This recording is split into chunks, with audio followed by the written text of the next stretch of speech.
Did anybody look in the mirror this morning before you left the house? That's not an insult. Now, come on. What did you see when you looked in the mirror this morning? You saw yourself, right? Reflected there, looking back at you. Maybe when you were doing your hair, or ladies, your makeup, or gentlemen, if you were shaving this morning.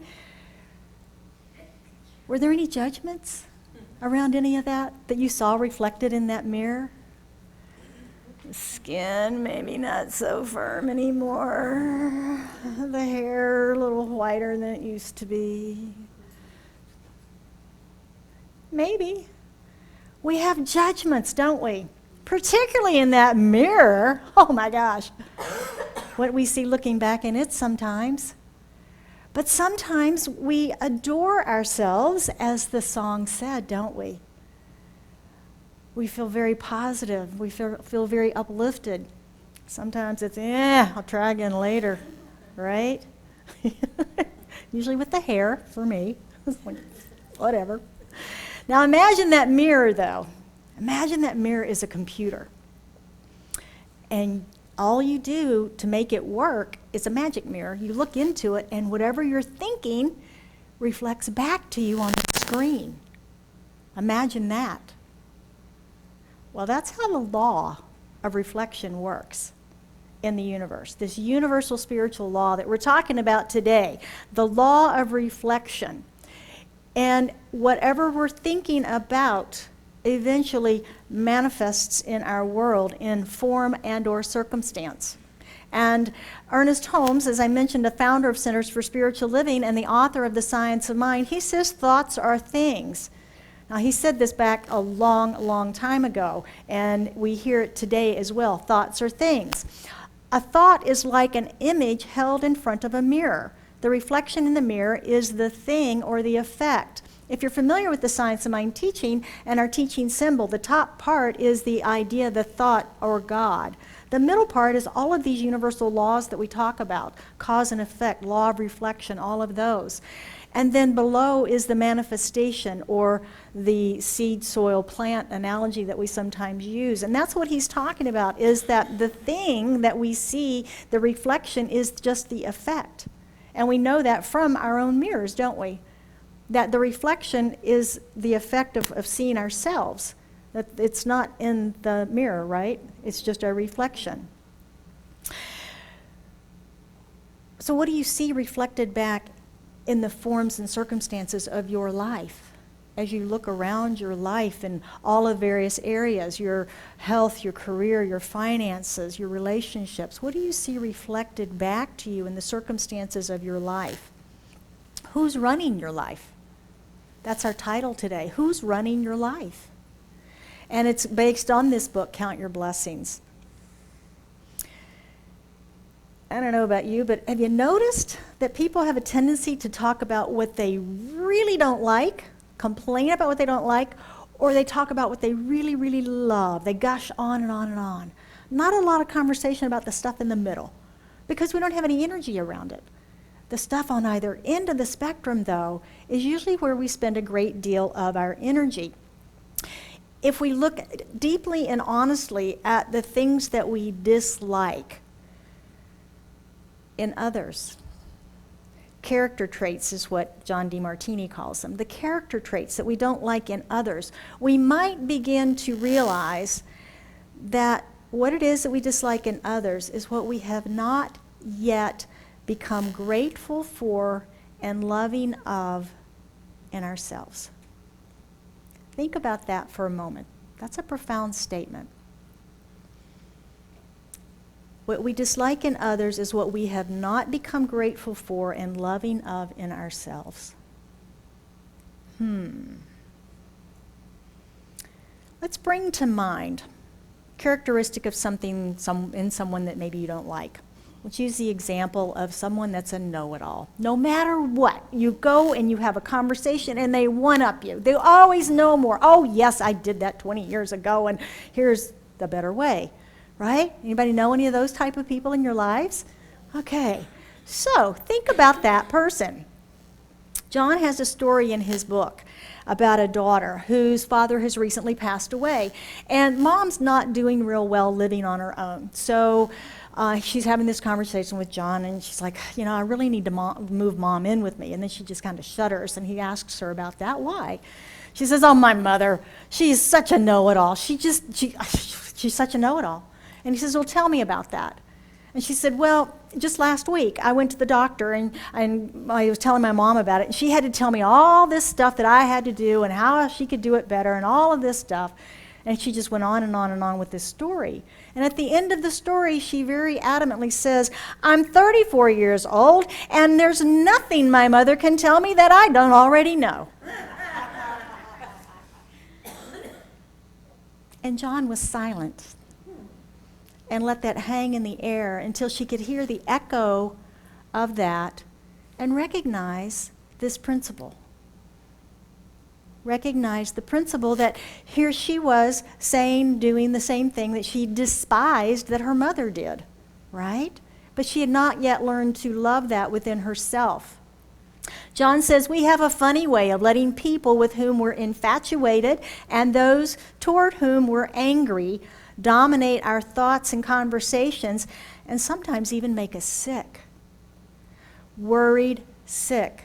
Stomach upset because we're upset about something. We get headaches because we're stressed out about somebody's behavior. Heart troubles, high blood pressure.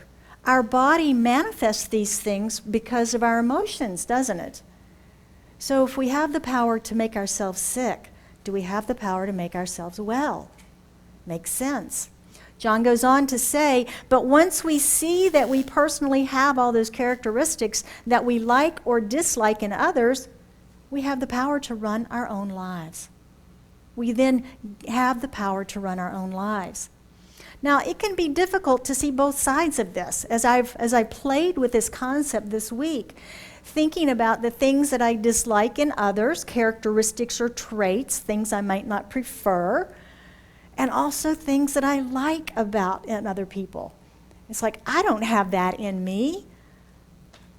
I don't have that negative thing or even that wonderful quality or skill that I admire so much in that other person. I don't have those in me. And yet, doing that deeper inner work, going within and questioning, do I in some realm? Do I in some realm? Have I ever had? And I think that's where our work comes, isn't it? It's not our consciousness today because, hey, we've evolved, right? We've grown, we've evolved, we've expanded. We're going forward in our lives. But we haven't always been here, have we?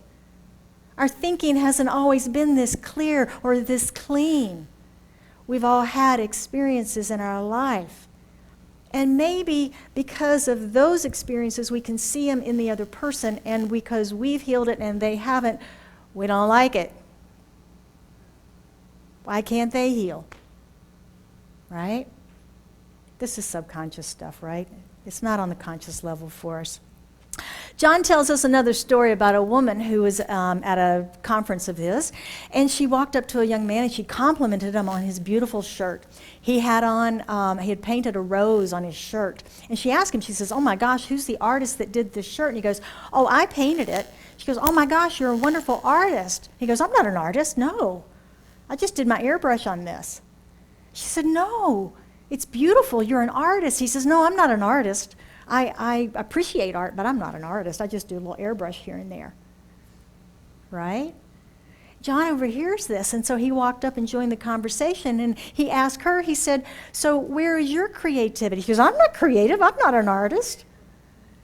And he said, well, how can you appreciate it in this man if you don't have that within yourself? And after some probing, she finally said, I do have an artistic flair for interior decorating. So it may not be the same, and it's usually not, but it is a form of it, isn't it? That we have and that we can appreciate. But we can't always allow that to come out. We hide our gifts, don't we? We hide our light under the lamp shade. Yeah. John says at times it can be difficult to see that we have the qualities and talents that we admire in other people. but it can be even more of a challenge to accept that we also possess the traits we don't like in others. It's important that we watch what was it my mother? Yes, hello, Mother. Watch what you're talking about. Pay attention to what you're saying, right? Because sometimes we don't. And we start complaining about something or we start praising something, but we're not hearing it to recognize what it's telling us. All of life is a reflection back to us. It's a wonderful process because there's 7 billion of us running around here reflecting to each other life. Imagine if we didn't have that check and balance and we could not change our thinking by looking at what's reflected back at us. We just keep doing the same thing over and over and never understanding why. But now we know that things are reflected back, and if it's something that's happening in our life we don't like, that it's a reflection of our thinking, that we can change those thoughts. We can change that image we're projecting into that mirror of our lives. Fun stuff, yeah? You know, you're not looking too fun right now. Why is this not fun? Scary? It's okay. It's okay.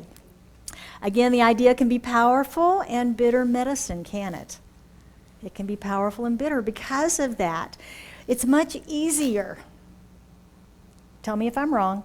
It's much easier to blame someone outside of ourselves because they're thinking a certain way that makes me unhappy, isn't it? Or behaving in a way that I don't like, that's making me unhappy. That's much easier. But you know what? Living out there with the blame doesn't heal it and make it go away. Doesn't make it go away. The question that we have to ask us as evolving religious scientists is, ready? Where am I that? Where am I that? There's a saying in Science of Mind, if you spot it, you got it. You ever heard that? I hate that. I really do. I've never liked that.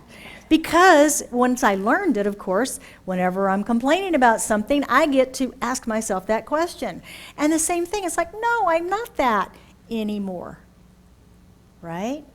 Because as we move through our own walls of resistance, because our ego is going to go, no, not that. Nope, we're not that at all. That's their problem, not yours. But if I spot it, I've got it. I got to go within and find out where it is. The last vestiges of that old past thinking, old hidden belief, whatever it might be, that I've got the opportunity now to clean up because I've spotted it again. And it's still active within me if I'm spotting it. Right? And if I want to deactivate that, I have to clean it up through my inner, deeper work. It's the only way to do it, is to clean it up on the inside. It's like Woody Allen. He said, basically, my wife was immature. I would be in the bath. She would come in and sink my boats. We can be that disconnected, can't we? We can be that disconnected. So in praising and admiring things, the same thing. If we recognize it like the artist, we have that within us somewhere, in some form.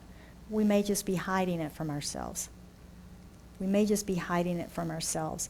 Blaming and denying, blaming others outside of ourselves, takes a lot of energy. It takes a lot of energy. When we can let go of that and heal ourselves with it, then we begin to be released from that, to free up that energy for more positive and productive uses in our lives. We must pause our blame. Next time you feel yourself blaming someone, it's not my fault, not my fault. Pause and think, okay, I've spotted it, I'm blaming them for it. Where is that me? Why is this upsetting me? Why is this activated within me? But we've got to be able to pause, don't we? We've got to be able to pause in that thinking, because that runaway thinking keeps us on that same track, doesn't it? Keeps us on that same track. I think of this resistance and this blaming stuff like a knot, like a string with a knot in it. You know, the tighter you pull the knot trying to get it apart, the tighter the knot gets and the more difficult it is. Yeah. We've got to be able to untie that and loosen that knot of resistance within us. When I was in the jewelry business many years ago, it was common that chains would get knotted. It was back in the 80s when chains were big. Remember those days? And inevitably, somebody would come in with a handful of chains and go, "Can you untangle my chains?" So I had to learn how to do this. And when they hand you a chain, the first thing you want to do is start doing this, right? You've got to let go of the resistance. So I would have to lay it down on a flat surface and take away any tension or resistance from the chain, and then begin to gently slide away the knot until there was a series of loops, and then we could begin to gently untie those knots to get the chain back to its circle without any knots that it was supposed to be. And that's how it is with this and our resistance. We have to lay it down in the inner part of us, the still part of us, not the outer part where blame and resistance, but the inner part of us that is open and non-resistant, and allow that knot to become untangled within us. John suggests that we do learn about ourselves from the reflections of others. So when somebody's triggering you, that's one of our current words, isn't it? I was triggered by that. Why? What triggered you in that? Look within, rather than blaming that person for pushing the button. In ministerial school, they used to say, "Yeah, I might have pushed your button, but I didn't install it." Right? And that's true, isn't it? We choose our buttons. And sometimes we paint them red and let them be really big so people can find them. Yeah, find my button, push them. So when something that really bugs you, where am I at? Where am I at? And again, once you get through that resistance, that no way, I never do that, then you can begin the healing process. And out of that again comes this freedom. And if you've heard the saying, the truth will set you free. That's something that was said in the Bible. And it means that the more we understand, the more that we know, the less we blame, the less we resist, the more we can work within these laws for the manifestation of our life. We are free of the burdens of criticizing and judgment and blaming and unforgiveness and all of those things that take so much energy from us and burden us. We're free from all of that because we can heal that now. We can heal that now. So the gift of this law of reflection is this greater awareness of our own power to create an amazing life. Would you like an amazing life? Yeah, they're pretty amazing right now, I know. But there are little corners and nooks and crannies here and there that could be a little bit better, right? Yeah. So using these, activating these within our lives. And remembering always, as Emerson said, standing guard at the portal of our minds.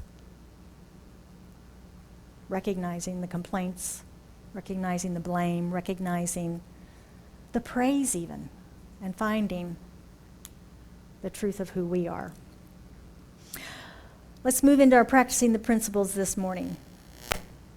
The first one, my favorite, if you spot it, you got it.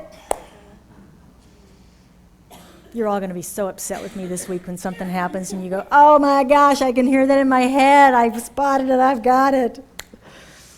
Be mindful of what you're resistant to. Be mindful of what you're complaining about, criticizing, or blaming outside of you. If she hadn't done this, I wouldn't feel that way. If he hadn't said that, I wouldn't be upset. If this hadn't happened, then that, right? Where are we blaming? Take it into the stillness. Use your tools, your prayer, your meditation, your journaling. Don't use it as an opportunity to turn it around and beat yourself up, though, right? It may be the way you used to think. It may be something that happened in the past. You may be upset by it, the memory. You may laugh about it. But as long as you know and you bring it to the surface and you can shine the light on it, you can heal it, right? Then you can heal it. Number 2 is hit the mute button of your mind. Anybody else mute commercials? Oh yeah, right? Mute the commercials. Well, think of your complaining and your praising as a commercial in the nice, calm, clear screen of your mind. And hit the mute button. Hit the mute button. And using the statement, I couldn't see this in him or her if I didn't also possess it. I could not see it. But we've got to pause ourselves in that. So hit the mute button this week and heal any judgment of others, positive or negative, right? Positive or negative. And number 3 is to harness the law of reflection. If I take a glass of water and I do this, it's going to fall out, isn't it? Because of gravity, right? And we know that if I throw the water up, I have to take energy and effort to throw it up, but it's still going to go down, right? Because that's gravity. So when we know these things about the physical laws, we can use them in our lives. And the same is true with the universal and spiritual laws and harnessing the law of reflection. So Ernest tells us that we need to change our thoughts in order to change the reflection, right? To change that in the mirror. And we can only change the image to be reflected by changing our thoughts. Now, I don't know about you, but I sometimes operate on autopilot. You ever do that? Yeah, I think most of us do, more than we probably are aware, because there's so much stimulus in our physical world that if we weren't able to sift and sort all of that somehow, some way, I mean, there's just too much, isn't there? There's just too much. So we do operate a little bit on autopilot, but we cannot heal a condition or circumstance in our life from the same thoughts that created it. Would you agree? Yeah. So committing to think differently requires that we practice to form new habits. If I decided today, it's not going to happen, that I was going to become a bodybuilder, what would that mean? For those of you who knew, this is my husband. That's not nice. Anyway, if I was going to change and become a bodybuilder, I would have to change my eating habits, my lifestyle. I would have to make room and space in it to be able to go to the gym and to then deepen into a workout of that caliber and to build my body into that shape and everything, right? I would have to commit to a practice to make that happen. It's possible. Like I said, it's not going to happen, but anyway, it's possible. But I would require a commitment to a practice. And if there are things in our life that are not working for us, commit to a practice of changing your thinking, changing that image in the mirror. This always reminds me of the, who remembers typewriters? Yeah, right, we all took typing in high school. And remember whiteout? Little bottle of white stuff. It was our savior to get rid of our mistakes, wait for it to dry. Well, when word processors first came out on computers, there was an old joke that used to go around about the secretary who was putting whiteout on her screen to get rid of her mistakes. And I always think about that when this idea of the law of reflection and rubbing out the mistake in the mirror, right? We think, oh, I'll just use Windex on the mirror and clean the mirror up, and there it'll be better. But the image doesn't change, does it? Just by cleaning the mirror. We need to Windex our minds, not the mirror, in order to change the reflection in the mirror. So committing to a practice of changing how you think, you've got the tools. Visualization, the power of your imagination that you have. Imagine the life you'd like to live. Hold that. Envision it. Use the affirmation, I'm so happy and grateful now that I am living whatever it is you want to see different in your life. It works. It really works. So spend time thinking the new thoughts of your life. Be grateful in advance for the manifestation and love yourself through the process. Love yourself through all the past thinking and the things you didn't know. Another verse from the Bible that comes to mind is in Corinthians. When I was a child, I thought as a child, but I have given up childish things as an adult. That's what this means, is that, I thought those things. I did those things. I made those mistakes when I was, even yesterday. But I have grown in my consciousness today. So I put away those things. And I create new thoughts, new visions, new ideas in my mind to match this new consciousness that I now have. And that's where our disconnect happens sometimes, doesn't it? If we win the lottery, our consciousness of abundance hasn't grown to receive that yet. But then we grow our consciousness to receive it and it's not coming in. There's a disconnect in our process. We must get those into alignment. Well, let's close today with the quote from the reading that Lori did this morning when she first started out. It's from Richer Living by Ernest Holmes. And he says, you're either attracting or repelling in accord to your mental attitudes. Think about your mental attitudes. Are you attracting or are you repelling that which you say you want to see different in your life? Are you truly attracting it to you? Are you a match to receiving it? Are you a broadcast signal that says yes? If I plugged your brain into the magic mirror, would those thoughts immediately project on that mirror what you're calling forth? It would. What are you calling forth? You're either identifying yourself with lack or with abundance, with love and friendship or with indifference. You cannot keep from attracting into your experience that which corresponds to the sum total of your states of consciousness. It's how it works. It is like the law of reflection. The reflection corresponds to the image held before the mirror. Your life is a mirror peopled with the forms of your own acceptance. What forms are you accepting today? What forms are you accepting today? I want to thank you all for being with us. You're each and every one a blessing to be in our community today. We love and appreciate you so much. And I wish you much peace and prosperity this week. How about we anchor this in an affirmative prayer?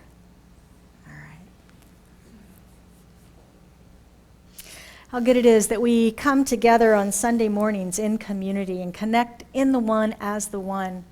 For we recognize that there is one power, one presence in the universe. That power and that presence is God. It is the source of all that has ever been, all that will ever be. It is infinite in its expression, in its life, in its love, joy, peace. It is the harmony of the universe. It is the order of the universe. It is all that is, out of which all things come, out of which all things are made manifest. And as I know that I am a manifestation and creation of this one, that God is in me, through me, as this thing called my life, as an expression of it. Come here to express love and peace and joy and harmony. And as I know this about myself, I know it for each one gathered here today, that we are all manifestations of this one life, of this one love. Whole, perfect, and complete in our own divinity right here, right now. Nothing broken, nothing wrong, total perfection. And as I know that, I speak my word for and about us, blessing each of us as we've come together here today, as we look around our lives and see what's reflected back to us, knowing with great enthusiasm that we can change whatever we see that we do not appreciate that is being reflected to us. We can make a change. We can change our thinking. And we truly can change our lives through changing that thinking. For anyone that has anything on their hearts today, as we bring that into the awareness of this prayer, we lift it into the wholeness of the divine, into the collective consciousness of this room, and all coming together in the one in this moment.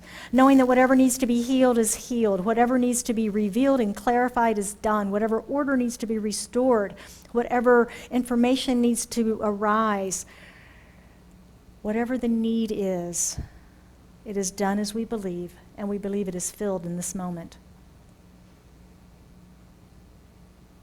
And so it is with great gratitude, a joy-filled heart, that I simply release this into the action of law, the activity of mind, as I know it is done in the mind of God.